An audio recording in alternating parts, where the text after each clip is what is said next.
SwayamPrabha. Digital India. Educated India.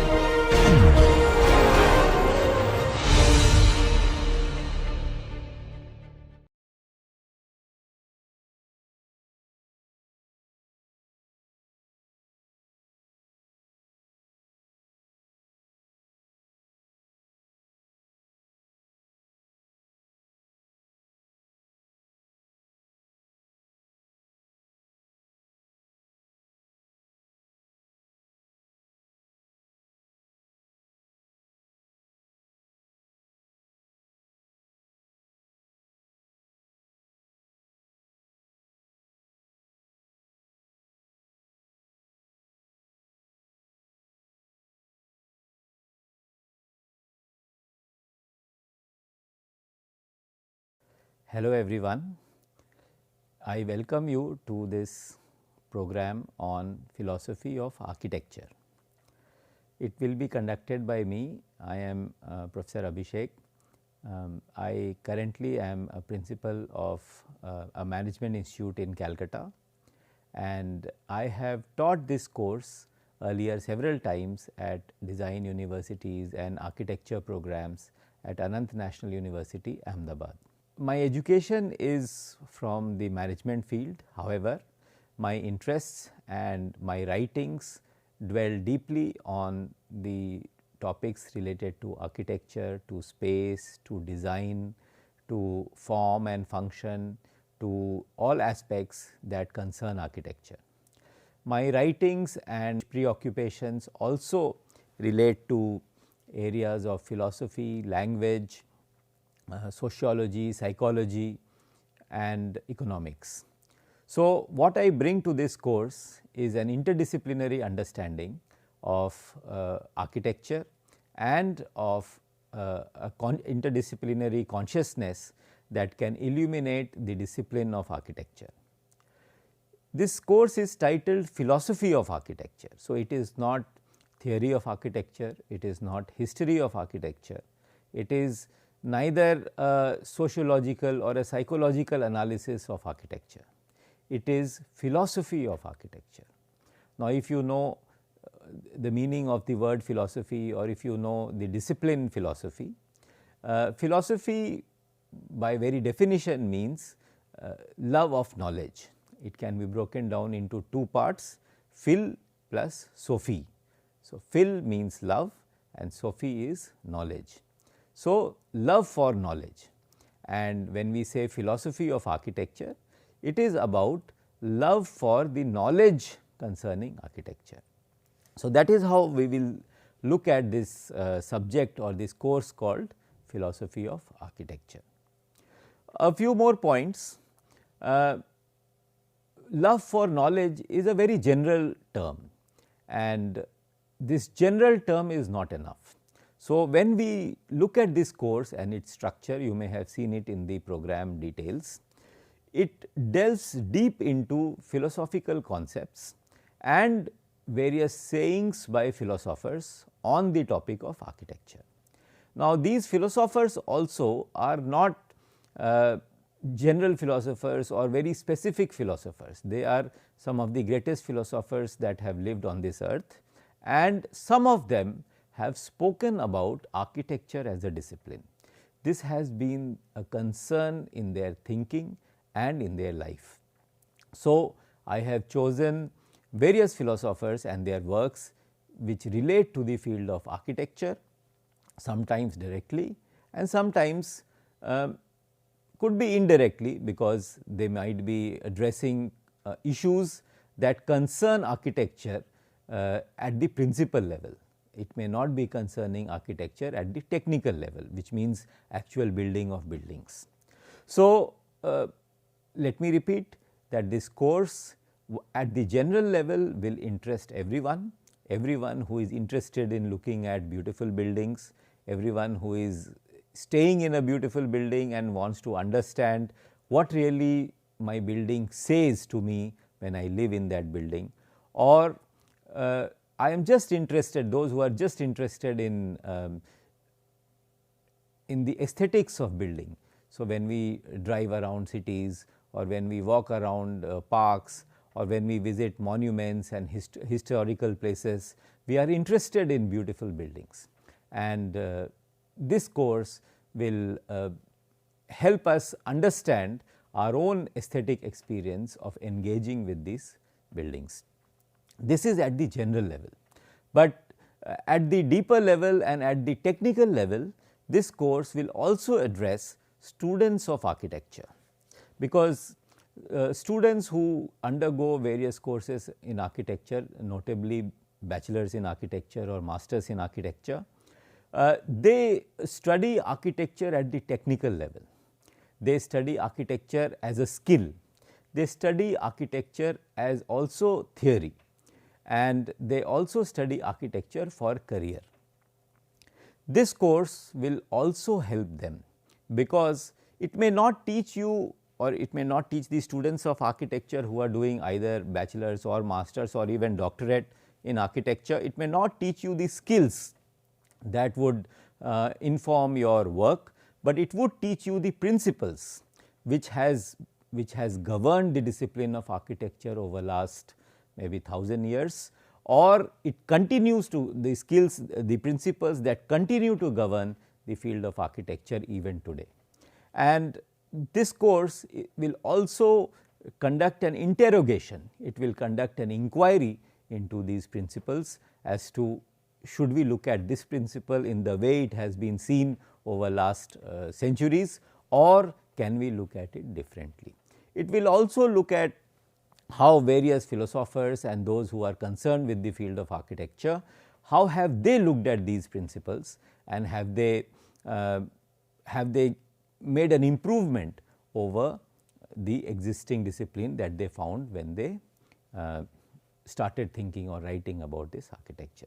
So, as I said that this course is titled Philosophy of Architecture in both a general sense and also in a very technical sense, and therefore, those who take up this course will be greatly benefited, whether you are a generalist or you are an expert or you are a student studying to be an expert in the field of architecture, or you are training to be an architect. Just a minor addition, that it would help the professional architects as well, because when we are professionals, when we are working in the field, no matter what field we choose, when we are working in the field, often because we are very busy, because we are so much occupied with the daily routine and the daily tasks that we have to complete, we often forget the fundamentals of any discipline. For example, I am a manager. While doing managerial tasks, it is not always that I remember the theories that I have studied in my MBA, or fundamental theories like organizational behavior, where we study how people behave in an organization, or fundamentals of marketing. It is not that I remember or I keep in mind those theories that govern my conduct as a manager or my function as a manager. So, same applies to architects as well, that when they are actually making the drawings of the building, or when they are even thinking about the building that they are about to design, what are the principles that they must keep in mind. And these principles are the ones that we will talk about in this course, and these principles will be talked about at a again, as I said, as a general level and in the technical form. So, both the parts will be covered in this course, and both students at all levels, at the undergraduate level, at postgraduate level and at doctorate level, will be benefited by this course, including the architects, the professional architects who are engaged in the work of architecture on a daily basis. So, this is the premise of this course, and I hope you will like this course. I hope you will enjoy this course, and I am taking you on a journey of 20 sessions of 1 hour each, where we will study together and explore this fantastic discipline called architecture. Let me move forward. So, the first task that I give to myself is that of defining the discipline.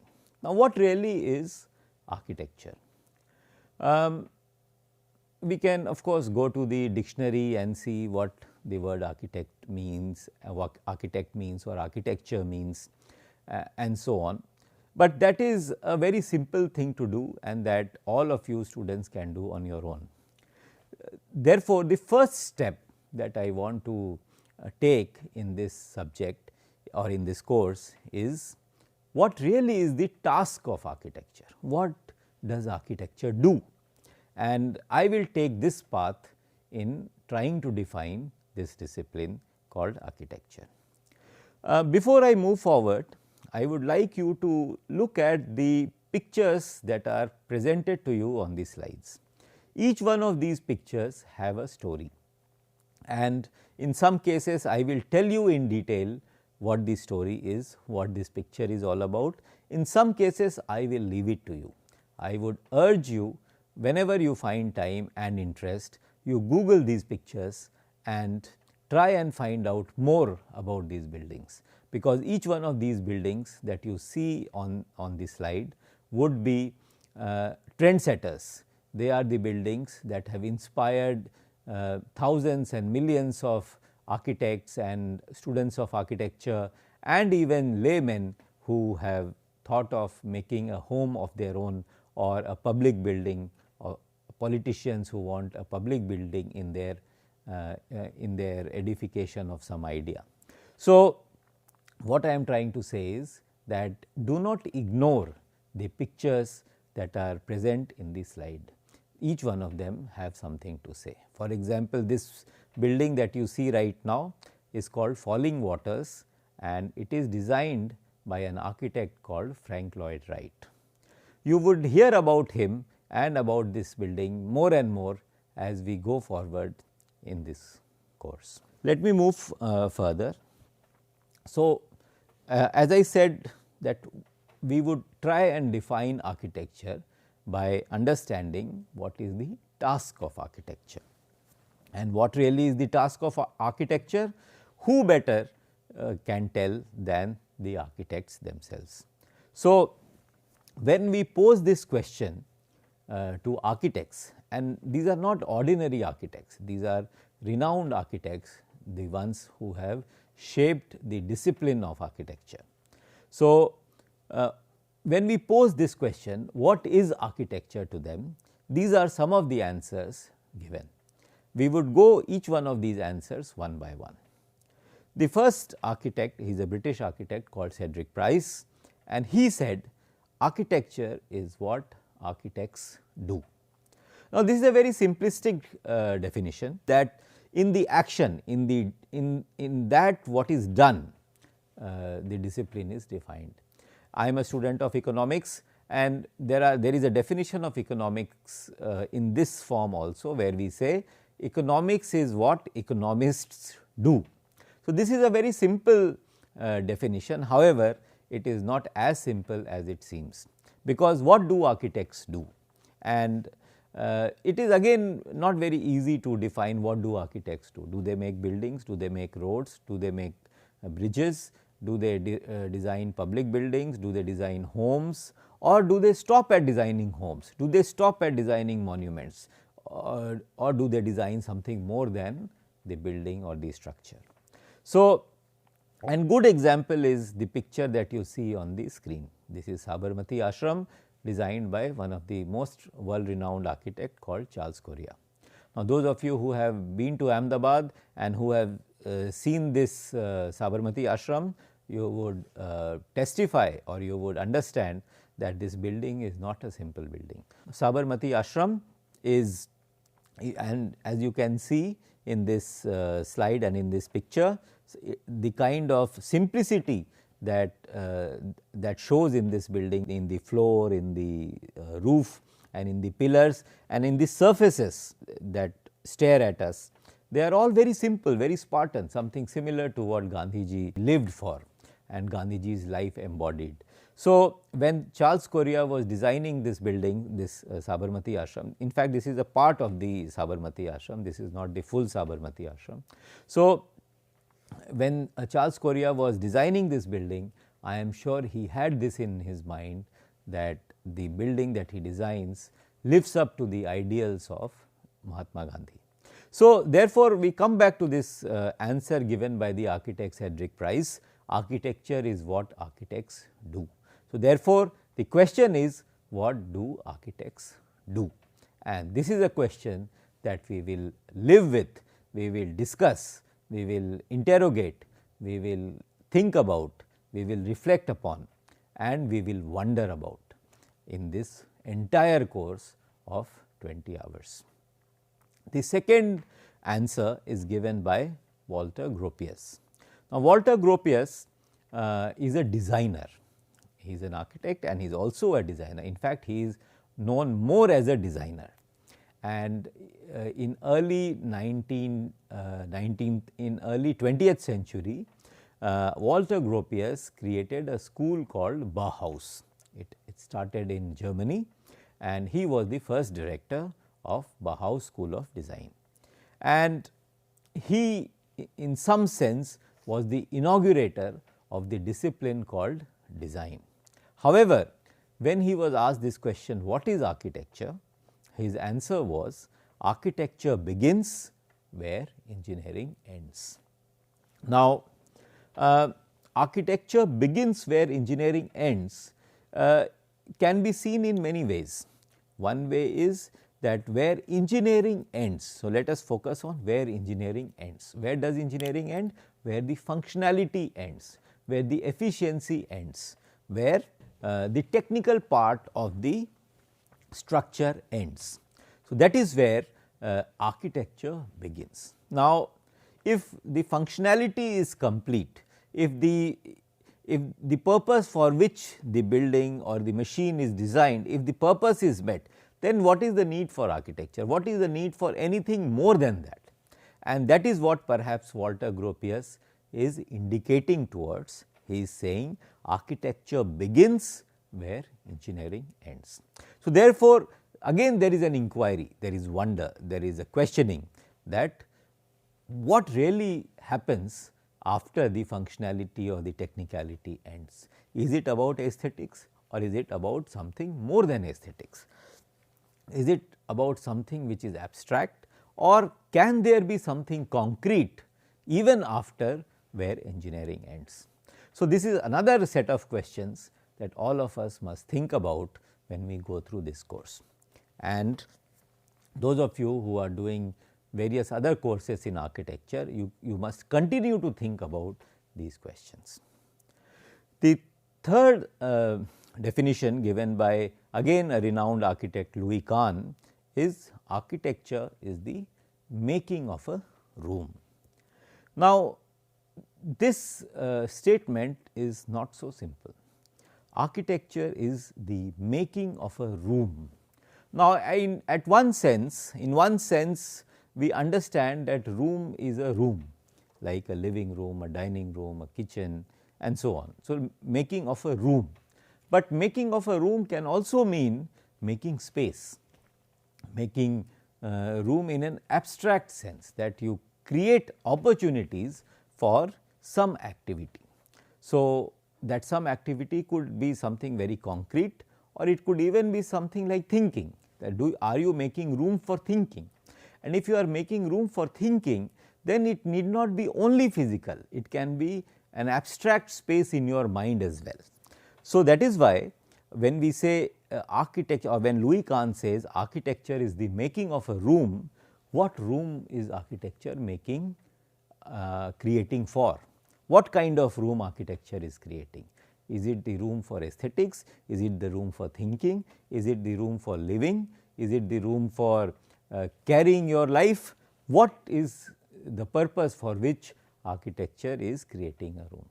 There is another way of looking at it, that when you enter a house, now inside the house there is, say, a dining hall, 1 or 2 or 3 bedroom, and then there are several other rooms.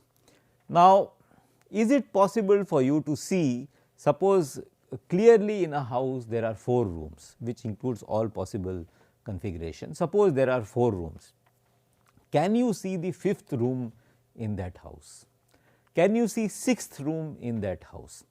That I think is the important aspect that an architect must think about, because there are many realities which are not apparent, not obvious to the naked eye. It is not obvious to simple thinking. So, can you see the 5th room in a 4-room house? That is a question that I would like to pose before you, in addition to what the architect Louis Kahn is indicating towards. Architecture is the making of a room. Please understand these statements in not only in the obvious or literal sense, but try and understand them in the most abstract sense possible, or in the most general sense possible, because when they are making these statements are not simple statements. They have substantial depth and meaning behind these statements. Okay, next definition given by another famous architect, Japanese architect Tadao Ando. He says, I believe that the way people live can be directed a little by architecture. Now, this is quite simple, and it is perhaps a Japanese simplicity at work when he is saying, and that too in a modest way, that perhaps the way people can live be directed a little by architecture. Now, here before I go to this definition, I would again call your attention to this picture of Sabarmati Ashram by Charles Correa. Now, you see, when we walk through these portals, these columns, these passages in Sabarmati Ashram, what is the feeling that you have? What kind of thoughts occupy your mind, and does it inspire you? Does it make you think in a different way? Does it bring some ideas to your mind that you have not been thinking before? Do you think it changes or it encourages you to change your life in a certain way? Does it inspire you, and so on and so forth? Now, imagine if your house where you live, if that house happens or becomes of this nature, what kind of life you would lead. With this discussion, I would like you to approach Tadao Ando's statement that I believe the way people live can be directed a little by architecture. So, he is indicating, he is telling that architecture can actually influence your life. How you live your life can be influenced, can be changed, can be modified, can be directed by architecture.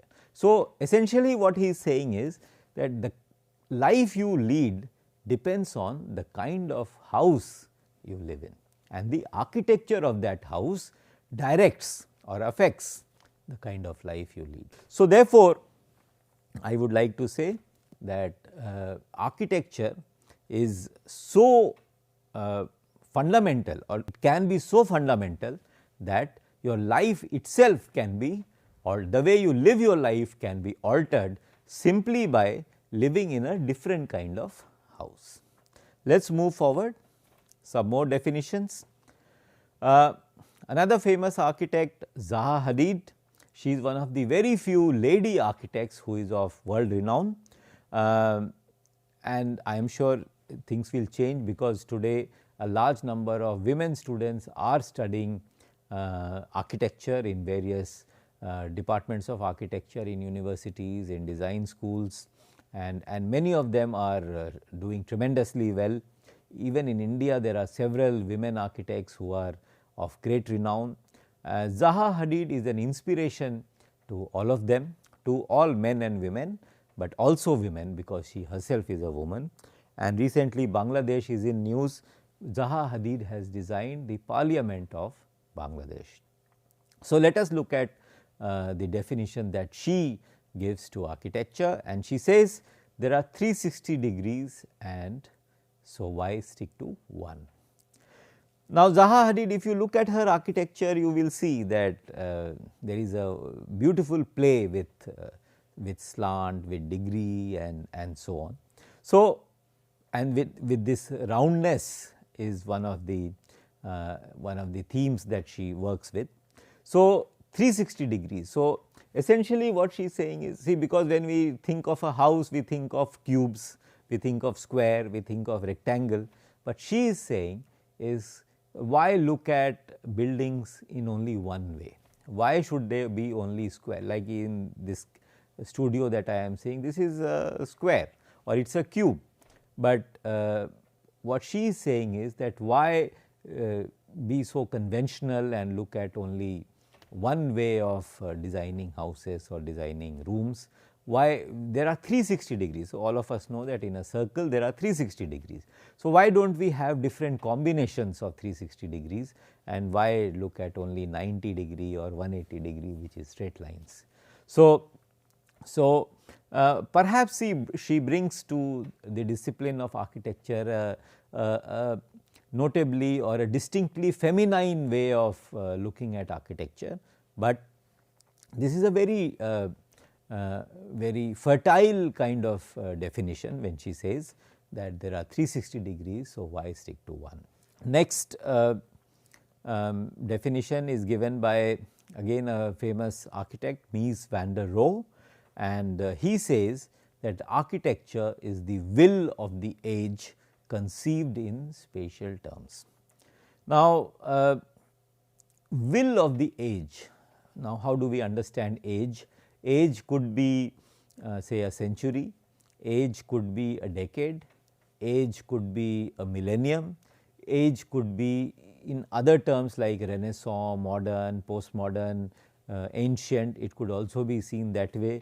Age can be Greek, Roman and Anglo-Saxon or Commonwealth when various colonials ruled over the world. So, in different ways age can be understood, and then he says that architecture is the will of the age. So, whichever be the age that we are talking about, if it is say Renaissance. So, how does Renaissance as an age will interpret itself in spatial terms? So, when we say spatial terms, means spatial comes from the word space, and space means the physical space, the extended space. All right. So, for example, this table is an extended space. All right. This room is an extended space.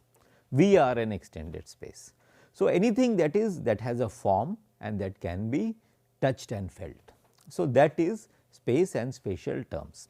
So, architecture is the will of the age. So, if we think of any age and we think that, or if we try to think that this age wanted to live life in a certain way, and that certain way is interpreted or conceived in spatial terms, in terms of space, that is architecture.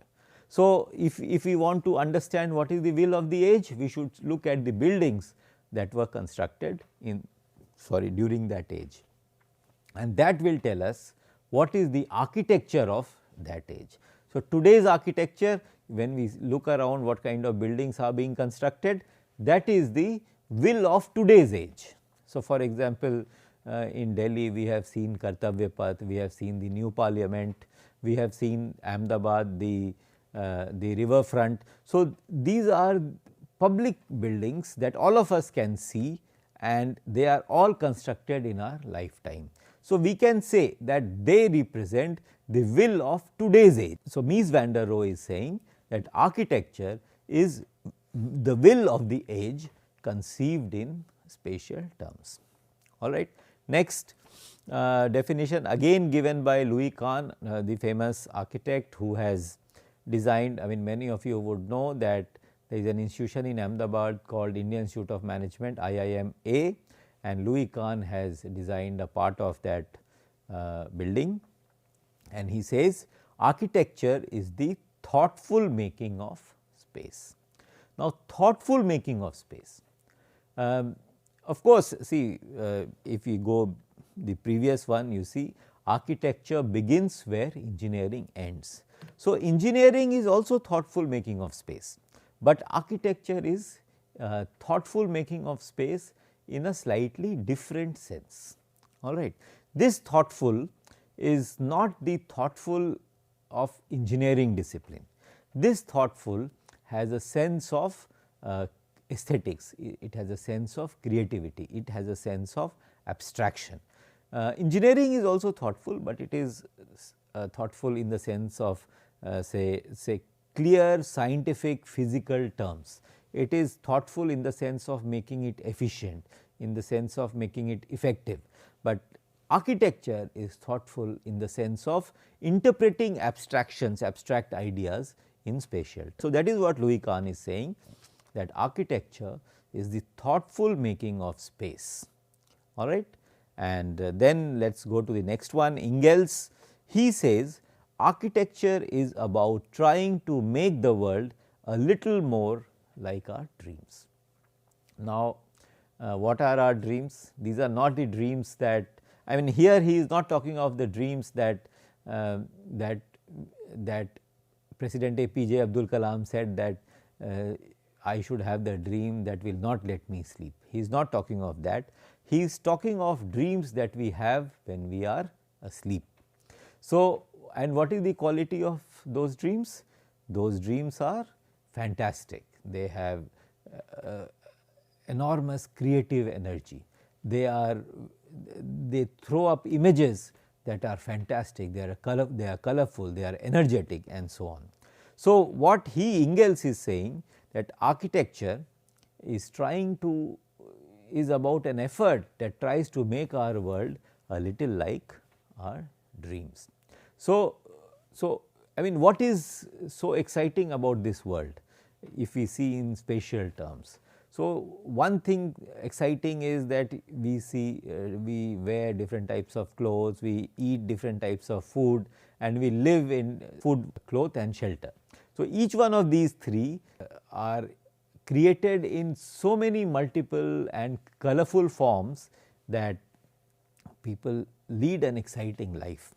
Now, here also it is something similar, that when we extend these ideas like food, clothing and shelter, when these get a dreamy like quality, colorful, energetic, and when they are combined with human life, sometimes animal life and so on, they kind of create a very variegated pattern which is exciting, which is energetic and which is dream like.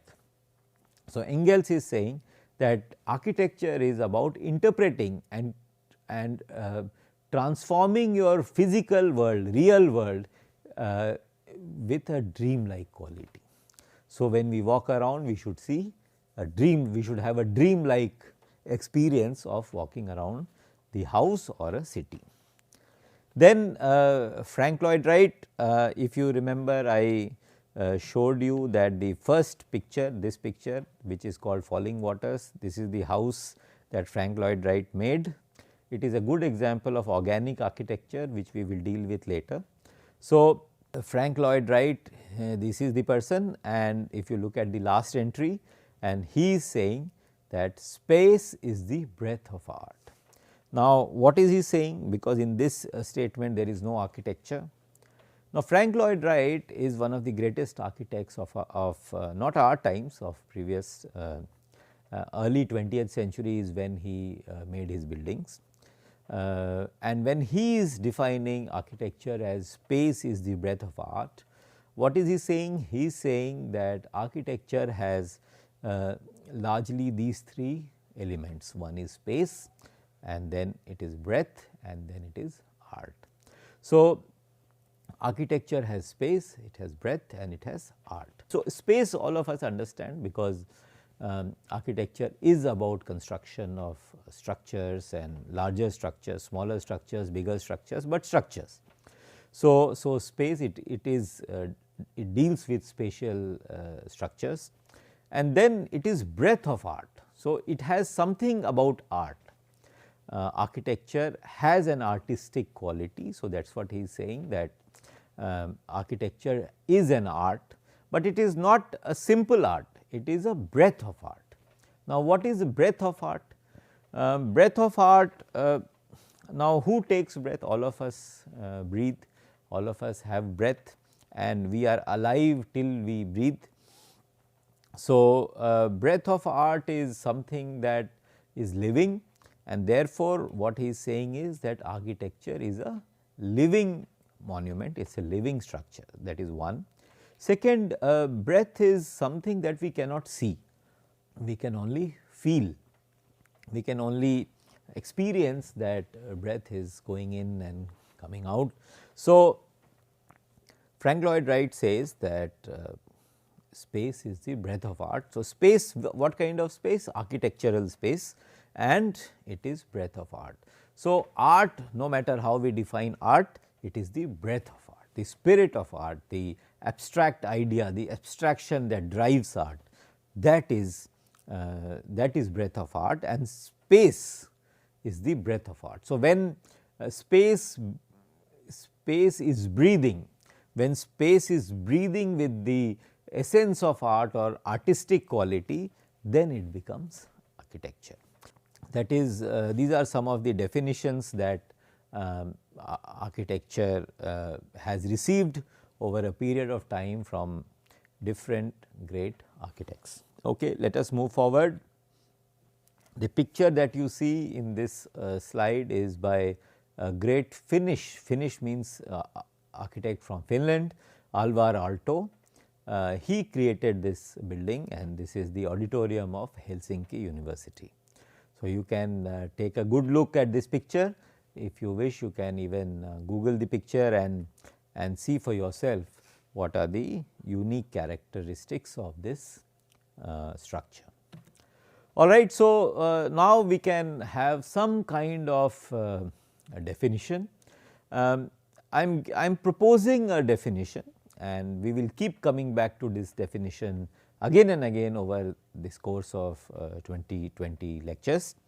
But for the first lecture, and to begin the discussion, I am proposing a simple, elementary and not so complicated definition, and that is on your screen. So, architecture can be divided into two parts.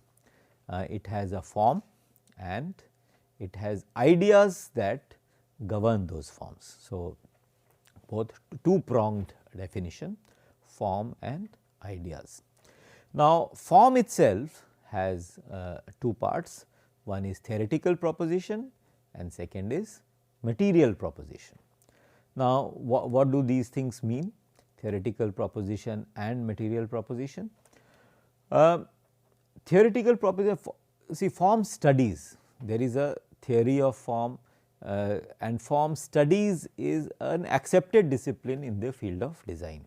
So, what governs for say gravity, for example, or square or round or spherical or elliptical. So, these are forms, and how these forms are stable. So, there are fairly advanced scientific studies on form, and they are called form studies. So, these are theoretical positions. So, for example, a circle is the most efficient form of clearing water and so on and so forth. So, form studies. So, should we opt for a square or a rectangle or a circle? These are theories, and you have to study theory to decide which form you will use. So, theoretical proposition of a form, and then the material proposition. So, the same form can be expressed in different materials. It can be in steel, it can be in glass, it can be in cement, it can be in stone, and so on and so forth. So, material studies is also important in architecture, and within architecture, when we are doing form studies, we must study or we must understand that form constitutes both theoretical proposition and material proposition. Without theory and material, just focusing on one, if you focus only on material and not on theory, then your form that you create may not be robust in the ideal sense, in the theoretical sense, because only theory will interact with another theory. because when you allow material to interact with another material without having the backing of the theory, it may fall flat completely.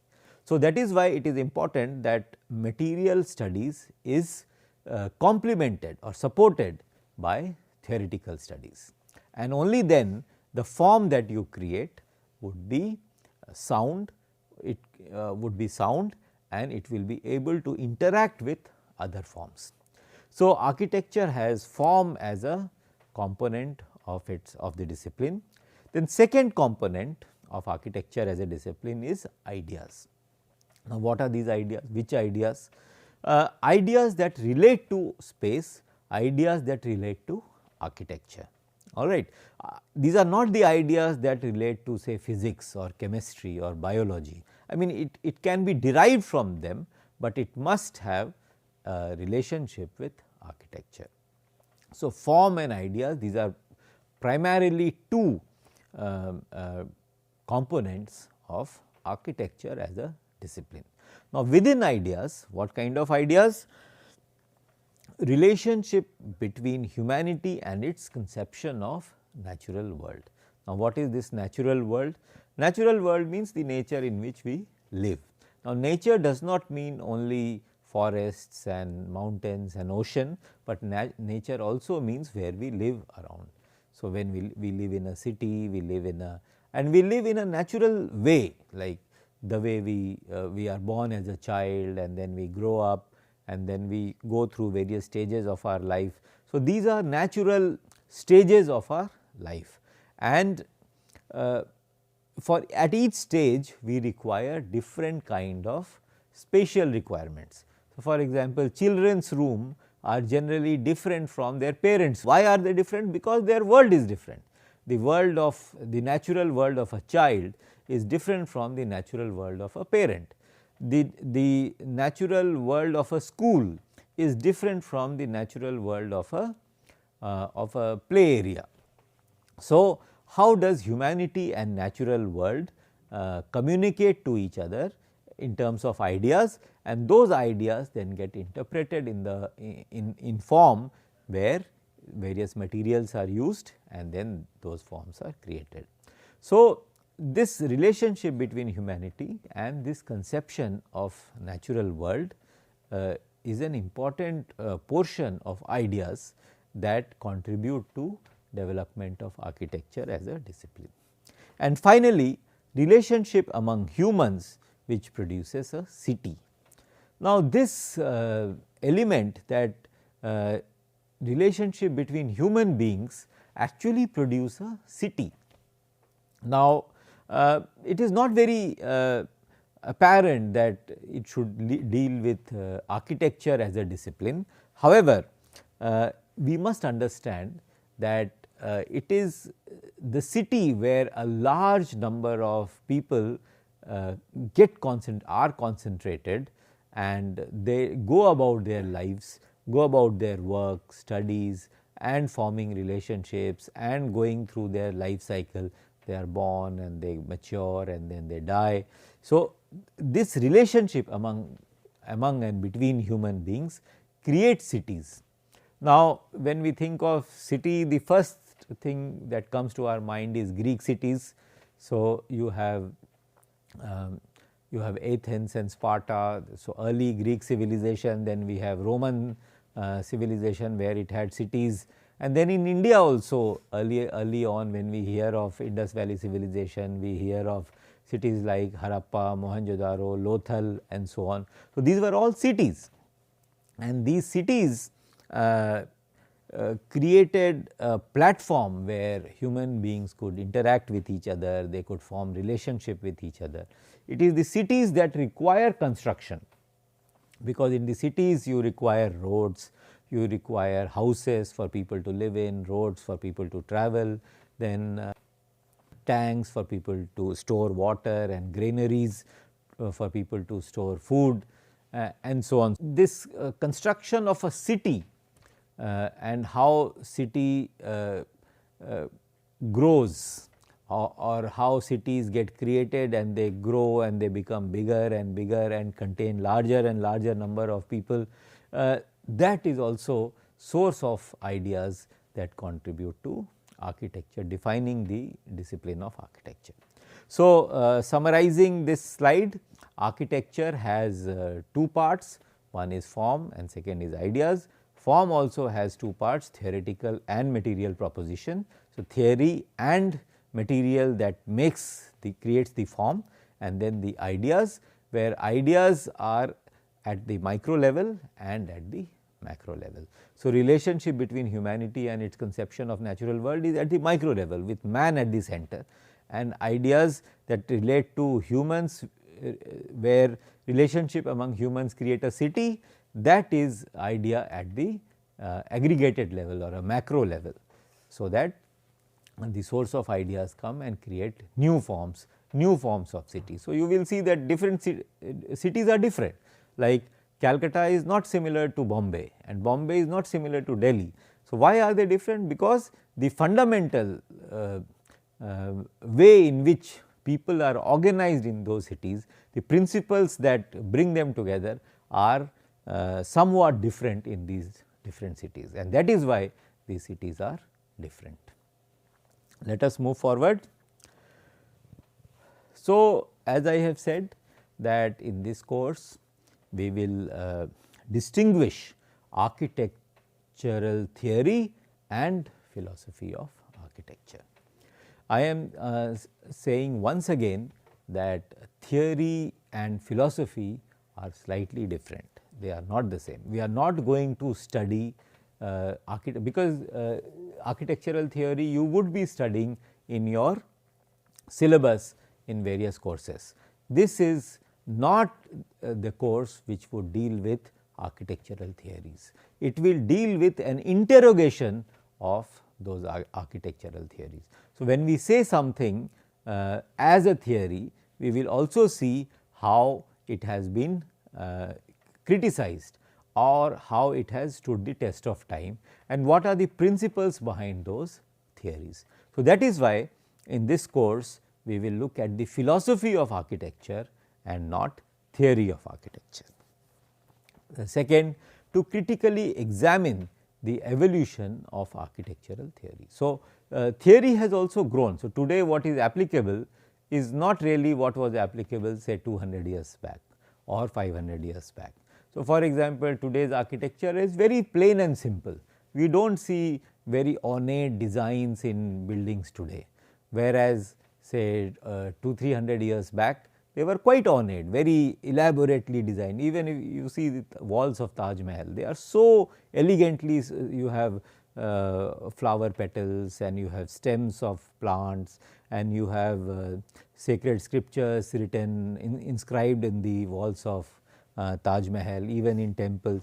But today if you see, those things have disappeared from our midst in the field of architecture. They are all very simple, plain, straightforward, simple surfaces. So, what I am trying to say is that in this course we will critically examine that how this theory, the theory of architecture has evolved over a period of time. Next, we will also see that how architecture is understanding and interpreting itself because of the changing needs of society. Now, society is also changing. All of us know that society is changing, and why it is changing? Changing because of technology, because of economic prosperity, because of the way society is changing, the social relationships are changing. Because of that, society is also changing. And if society is changing, then how has architecture changed itself? So, for example, today we have many small houses, small flats, which are 1 bedroom, 2 bedroom, 3 bedroom kind of houses. Now, these have become applicable today because the families are small.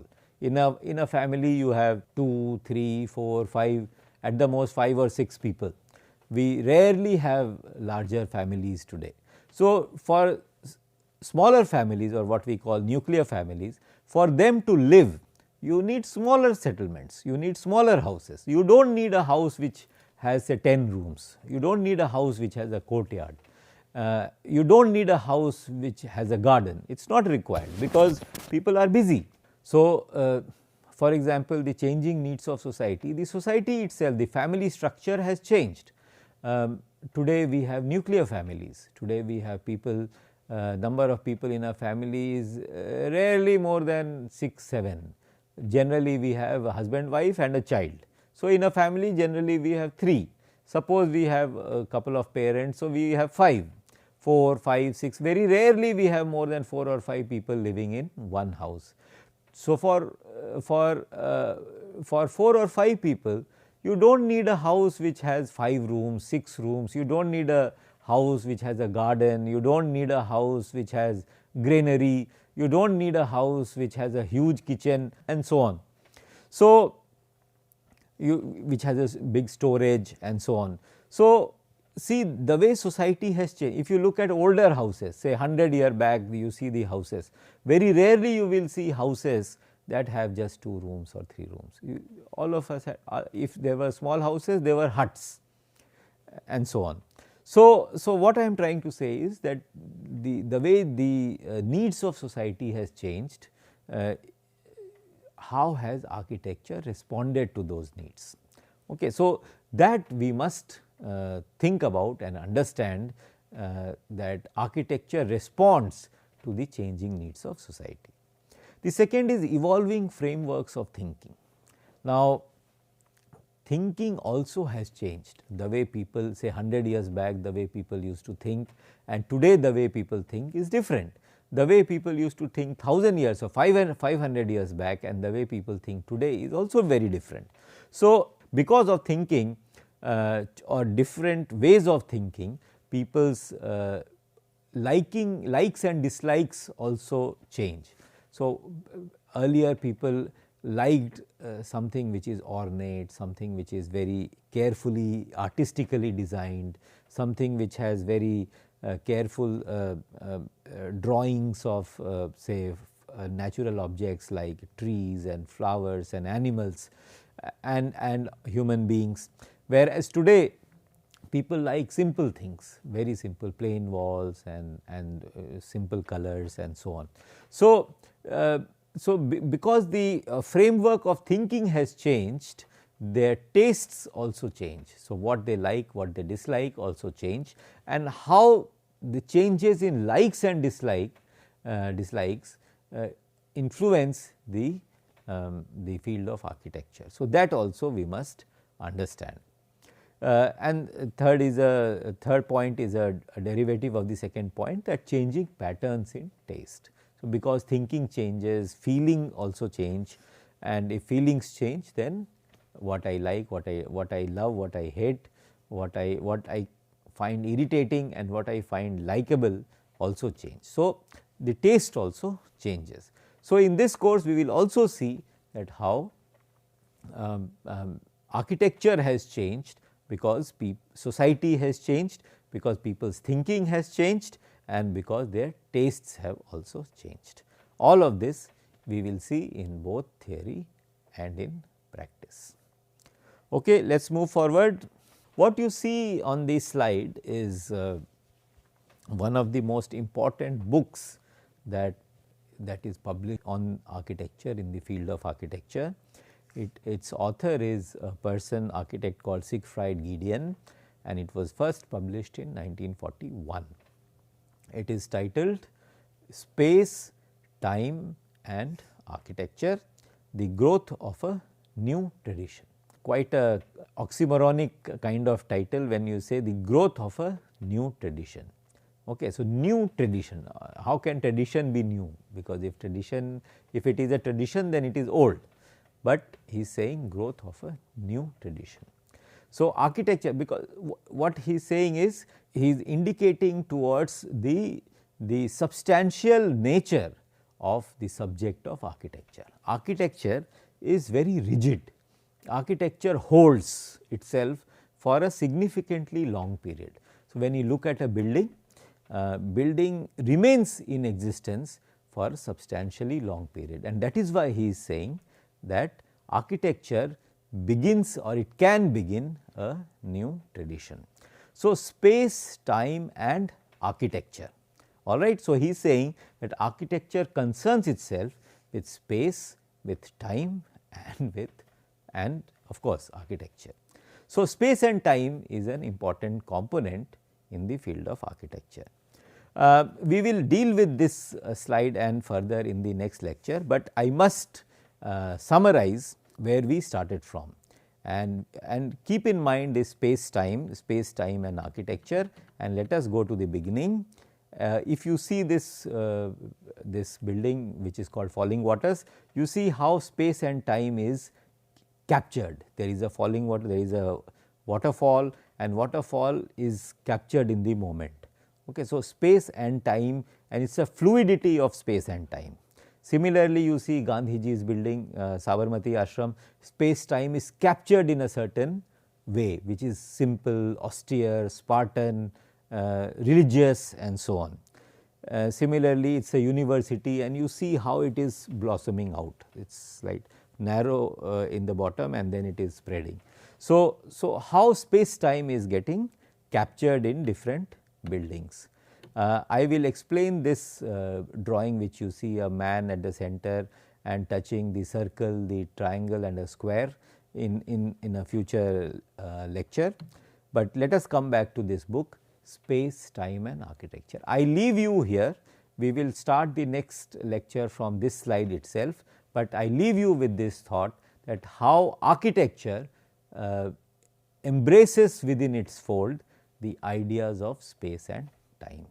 I suggest you think of a few buildings, including your own house where you live in, and you think of it in terms of space and time, and how you create meaning by the interaction of space and time in your house and any other building that you think of. Thank you very much. We will again start in the next lecture with the ideas of space, time and architecture.